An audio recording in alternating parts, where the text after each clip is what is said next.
जी, अस्सलाम वालेकुम। मैं डॉक्टर अनील शफ़ी हूँ और अब मैं जो आपको बता रहा हूँ वीडियो, ये मेरी पिछली वीडियो से मुंसलिक है, जो कि मैंने डिप्रेशन में मंतकी सोचों के बिगाड़ के बारे में आपको कुछ बेसिक बातें बताई थी।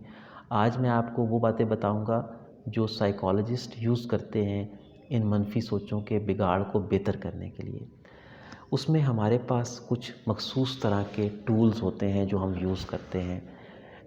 एक बड़ा इम्पॉर्टेंट टूल है, कुछ स्पेसिफ़िक तरह की क्वेश्चनिंग हम पेशेंट से करते हैं और फिर उसको कुछ होमवर्क देते हैं करने के लिए। ये मैं आपको मिसालों से समझाऊँगा। फ़ॉर एग्ज़ाम्पल अगर एक क्लाइंट कहता है कि मैं ज़िंदगी में हमेशा जो है वो नाकाम होऊँगा क्योंकि मेरी ये रिलेशनशिप जो है ये नाकाम हुई है, तो आइंदा कोई रिलेशनशिप मेरी कामयाब नहीं होगी। तो अब हो सकता है कि साइकोलॉजिस्ट के सामने जब ये बात आए तो वो कुछ इस तरह से क्वेश्चंस करे कि फ़ॉर एग्ज़ाम्पल आप ये कह रहे हैं कि क्योंकि आपकी ये रिलेशनशिप नाकाम हुई है, आपकी तमाम रिलेशनशिप्स जो हैं वो ज़िंदगी में नाकाम होंगी। तो इसमें आपके पास इस बात के लिए क्या-क्या सबूत मौजूद है कि आपकी हमेशा नाकामी होगी और इसके अगेंस्ट क्या-क्या सबूत मौजूद है। तो जब पेशेंट को ये स्पेसिफ़िकली हम टास्क देते हैं कि भाई आपने दोनों चीज़ों में कुछ टाइम लगाना है और हमें ये करके बताना है कि एक लॉजिक ये है कि मैं ज़िंदगी में हमेशा नाकाम होऊंगा क्योंकि आगे उसका एविडेंस क्या है। तो अमूमन उसका एविडेंस वही पेशेंट देता है कि क्योंकि मेरी ये रिलेशनशिप नाकाम हुई है और ये हुआ है, या फिर हो सकता है एक दो और भी कोई एविडेंस बीच में शामिल कर दे। अब हम उसको उसके अगेंस्ट एविडेंस के ऊपर उससे कहते हैं कि अच्छा आप खुद बताएं कि अगर आपने इसको गलत साबित करना हो इस चीज़ को, तो इसके अगेंस्ट आपके पास क्या क्या एविडेंस है। तो उसमें हम फिर पेशेंट को एनकरेज करते हैं कि वो सोचे, और जब वो सोचता है तो उसको बहुत सारी चीज़ें ऐसी मिल जाती हैं माजी में जो कि उसने कामयाबियाँ हासिल की हैं। हो सकता है कि बहुत सारे रिलेशनशिप्स को वो कामयाबी से उसने चलाया हो, बहुत सारे प्रोजेक्ट्स को कामयाबी से चलाया हो। तो फिर अब वो जो एविडेंस है वो इकट्ठा होने लगता है। इससे पहले उसका दिमाग सिर्फ़ मनफ़ी एविडेंस को देख रहा था। इस एफ़र्ट के बाद उसको पॉज़िटिव एविडेंस ढूँढवाया जाता है। यानी ये हम उसको बताने से ज़्यादा उसको ढूँढवाते हैं कि आप खुद सोचें, इस बारे में सोचें, क्या यहाँ पर कोई एविडेंस है, क्या इस तरफ कोई एविडेंस है। तो ये चीज़ें हम जो है ना वो पेशेंट से हम करवाते हैं। अच्छा, इसी तरह से एक और बड़ा अच्छा क्वेश्चन कि जब पेशेंट्स पर्सनलाइज़ करने लग जाते हैं कि मिसाल के तौर पर ये सारी गलती मेरी है, ये सब जो है ना ये बुरा है, ये मैंने किया है। तो इसमें हम पेशेंट से ये जो है वो पूछते हैं कि अ, अगर यही चीज़ किसी और शख्स की होती, मसलन फ़ॉर एग्ज़ाम्पल अगर किसी और शख्स है, उसका बेटा जो है वो किसी एक सब्जेक्ट में कम नंबर लेता है, तो आप उसके बारे में क्या सोचते हैं? क्या आप उसके बारे में भी यही सोचते हैं कि ये बिल्कुल नाकाम फ़ादर है, जिसका बेटा जो है वो सब्जेक्ट में कम नंबर ले रहा है, या इसकी कुछ अल्टरनेट वजूहात भी हो सकती हैं? अब इस क्वेश्चन के पीछे लॉजिक ये होती है कि डिप्रेशन में इंसान का दोहरा म्यार हो जाता है। अपने बारे में वो बहुत ज़्यादा मनफ़ियत रखना शुरू कर देता है कि ये भी मेरी गलती है, क्योंकि वो पछतावे की जो ऐनक है वो जो है ना वो ज़हन पे चढ़ी होती है। लेकिन दूसरे के बारे में उसकी सोच उस तरह से मनफ़ी नहीं होती।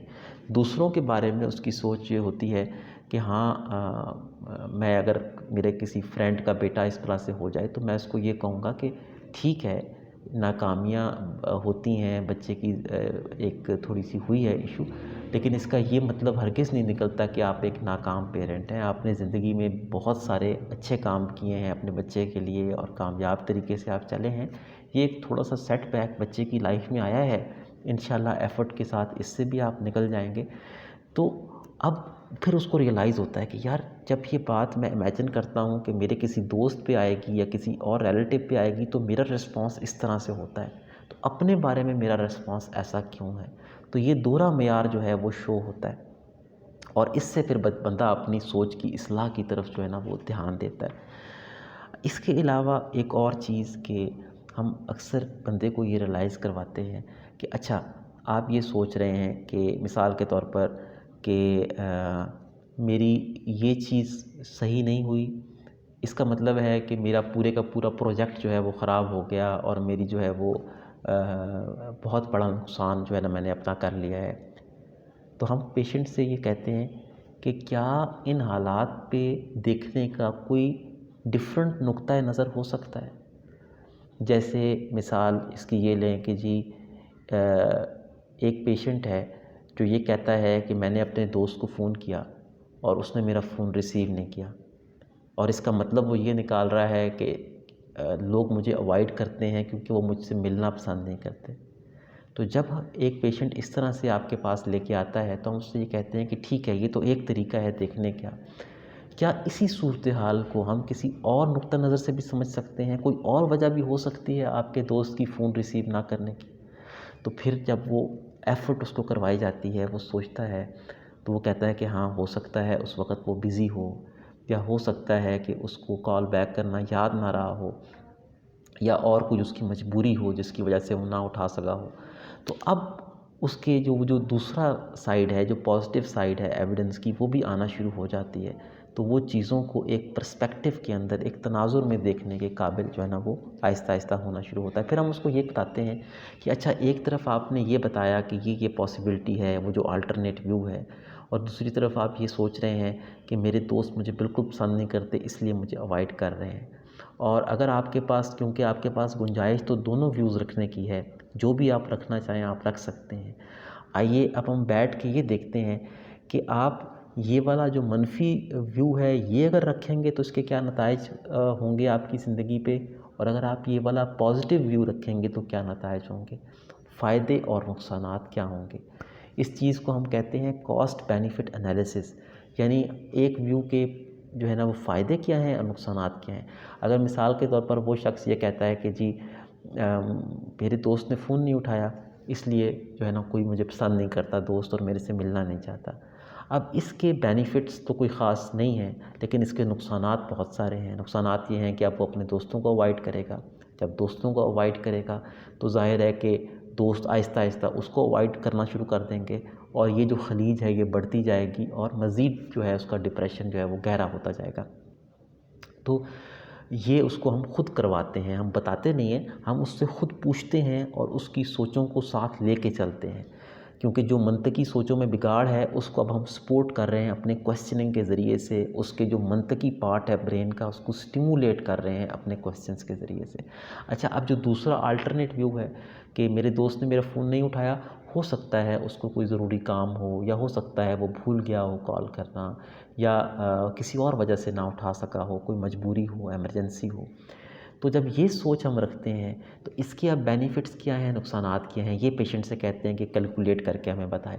तो वो जब कैलकुलेट करता है तो ज़ाहिर है कि उसके बेनिफिट्स ज़्यादा हैं, कि इसका मतलब है कि वो एक नॉर्मल वे में लेगा उसको पेशेंट ख़ुद भी डिप्रेस नहीं होगा ये सोच के कि मेरे दोस्त मुझे अवॉइड कर रहे हैं, और उसका ये भी फ़ायदा होगा कि चलें पे दोस्त ने कॉल नहीं की, मैं दोस्त को कॉल बैक कर लूँ। तो ये जो तरीके हैं, इससे फिर हम पेशेंट के उन मनफी रवैयों को जो है वो हम तोड़ते हैं। इसके अलावा एक और बड़ा इम्पॉर्टेंट तरीका इसमें यूज़ होता है जिसको बिहेवियर एक्सपेरिमेंट कहते हैं। बिहेवियर एक्सपेरिमेंट क्या है कि अगर हम ये समझ रहे हैं कि पेशेंट का एक जो बिलीव है वो गैर मंतकी बन चुका है, तो हम कुछ ऐसे अ, उससे तजर्बात करवाते हैं जिससे हम उसकी सोच की गैर मंतकियत उस पर वाज़िया कर सकें। फॉर एग्ज़ाम्पल मिसाल इसकी ये लें, एक पेशेंट को ये ख़्याल पैदा हो गया है कि मेरे से मेरा कोई दोस्त मिलना नहीं चाहता। अच्छा, और हमें लगेगा कि ये बहुत एग्ज़ैजरेटेड व्यू है, ये ऐसा इतनी मनफ़ियत होनी नहीं चाहिए जितनी ये बंदा अभी बयान कर रहा है और अपने डिप्रेशन की वजह से कर रहा है। तो एक टास्क में भी ये हो सकता है कि आप अपने सारे दोस्तों को फ़ोन करें और आप उनसे कहें कि मैं आपसे मिलना चाहता हूँ, किसी जगह पर हम मुलाकात करना चाहते हैं। तो अब ये हो सकता है कि जब वो ये प्रोसेस करे तो उसमें से बहुत सारे दोस्त जो हैं वो उस बंदे से मिलने पे तैयार हो जाएं। तो इससे क्या होता है कि फिर हम जब वो दोबारा वापस आता है तो हम उससे पूछते हैं कि इस एक्सपेरिमेंट से पहले आप क्या सोच रहे थे, और इस एक्सपेरिमेंट के नतीजे में जो नतीजा आया उसके बाद आपकी सोच में क्या तब्दीली आई। अमूमन ये बिहेवियर एक्सपेरिमेंट्स जो हैं, और ये मुख्तलिफ़ तरह के होते हैं डिपेंडिंग ऑन के थॉट किस तरह की है, उस तरह के एक्सपेरिमेंट्स हम करते हैं। तो और इसको केयरफुली प्लान करना पड़ता है। तो उसमें ये है कि फिर जब वो आता है तो वो बताता है कि यार मैं बहुत ज़्यादा मनफ़ी सोच रहा था, लेकिन जब इस तजर्बे से गुज़रा तो मुझे आइडिया हुआ कि चीज़ें इतनी मनफ़ी नहीं हैं जितनी मैंने बना ली थी। तो इससे उसकी सोच में एक बेहतरी आती है। इसी तरह से एक और टूल जो हम यूज़ करते हैं वो है कि हम चार्ट बनाते हैं पेशेंट का।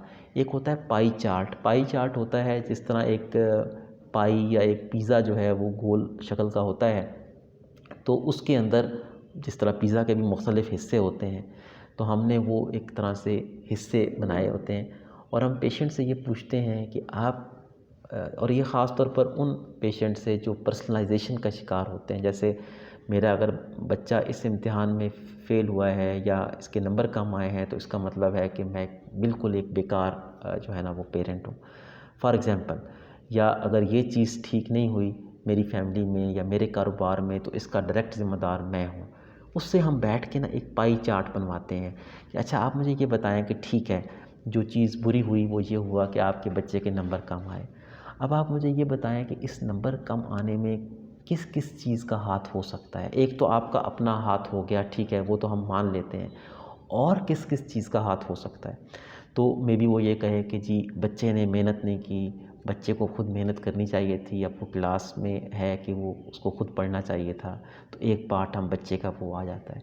दूसरा पार्ट हो सकता है ये कि जी बच्चे का इस दफ़ा कोर्स जो है वो लेट कवर हुआ था, या कोई और प्रॉब्लम फैमिली में आ गया था, कोई इलनेस आ गई थी, कोई इस तरह की चीज़ आ गई थी, उस वजह से शायद कुछ हिस्सा उसका डला हो, वो हम उसको चार्ट करवा लेते हैं। फिर ये है कि और चीज़ों के अंदर कि जी मेरे और बच्चे भी हैं, उन पे तवज्जो देनी पड़ती है, तो तवज्जो जो है वो मेरी डिवाइड हो गई, मैं इस पे इतनी तवज्जो नहीं दे पाया, उस चीज़ को भी हम शामिल कर लेते हैं। इस तरह करने से ये होता है कि उस पिज़्ज़ा का जो एक बड़ा हिस्सा है, उस पाई चार्ट का या पिज़्ज़ा का, वो कवर हो जाता है उन अवामिल से जो कि उसके अलावा हैं, जो वो अपने ज़ात पे ले रहा है कि ये सारी की सारी गलती मेरी है। फिर उसको ये समझाया जाता है कि देखो, आप ये कह रहे थे कि सारी की सारी गलती आपकी है, लेकिन जब हम ये चार्ट देखते हैं तो इसमें एक थोड़ा-सा हिस्सा आपकी गलती का आपने रखा है, बाकी हिस्सा इन सारे अवामिल का है जो कि आपके कंट्रोल से बाहर थे। इसका मतलब ये हुआ कि आपकी सोच मंतकी तौर पे गलत थी कि सारी की सारी गलती आपकी है। तो इस तरह के और बहुत सारे तरीके हैं, लेकिन बेसिक हमारा मकसद ये होता है कि इन तरीक़ों को यूज़ करते हुए हम सोचों का जो बिगाड़ है उसको दुरुस्त करें, पेशेंट को रियलाइज़ करवाएं। जब रियलाइज़ करवाएंगे पेशेंट को, तो फ़ौरी तौर पर सोचें पॉजिटिव, अगर ना भी हों तो जो उनके नतीजे में वो बिहेवियर इख्तियार कर रहा है, ज़्यादा मनफी बिहेवियर, उसको हम वो इख्तियार करने से आहिस्ता आहिस्ता उसको रुकवा सकते हैं, जिससे फिर डिप्रेशन के अंदर एक मुस्बित बेहतरी देखने में आती है। तो आज की मेरी वीडियो इसके बारे में थी, और बहुत शुक्रिया। अगर आपको वीडियोस अच्छी लगें तो उनको लाइक ज़रूर करें और हमें अपने कमेंट्स से ज़रूर जो है ना वो बताते रहें। इससे हमारी हौसला अफ़ज़ाई होती है, और अगर चैनल को सब्सक्राइब नहीं किया तो याद से और ज़रूर चैनल को सब्सक्राइब कर लें।